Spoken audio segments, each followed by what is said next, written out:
ഇടുക്കി ഉപ്പുതുറയിൽ വനം വകുപ്പ് കള്ളക്കേസിൽ കുടുക്കി ജയിലിൽ അടച്ച ആദിവാസി യുവാവ് 30 ലക്ഷം രൂപ നഷ്ടപരിഹാരം ആവശ്യപ്പെട്ട് ഹൈക്കോടതിയിൽ ഹർജി നൽകി. കണ്ണമ്പടിമൂല സ്വദേശി സരുൺ സജിയാണ് ഹൈക്കോടതിയെ സമീപിച്ചത്. 2 വർഷം മുൻപാണ് കാട്ടിറച്ചി കടത്തിയെന്ന് ആരോപിച്ച് വനം വകുപ്പ് ഉദ്യോഗസ്ഥർ യുവാവിനെ അറസ്റ്റ് ചെയ്തത്.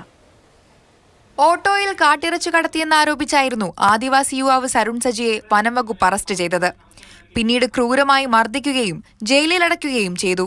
കള്ളക്കേസാണെന്ന് ചൂണ്ടിക്കാട്ടി യുവാവ് നൽകിയ പരാതിയിൽ വിജിലൻസ് ആൻഡ് ഫോറസ്റ്റ് ഇന്റലിജൻസ് വിഭാഗം നടത്തിയ അന്വേഷണത്തിലാണ് പിടിച്ചെടുത്ത മാംസം കാട്ടുമൃഗത്തിന്റേതല്ലെന്നും കേസ് കെട്ടിച്ചമച്ചതാണെന്നും കണ്ടെത്തിയത്.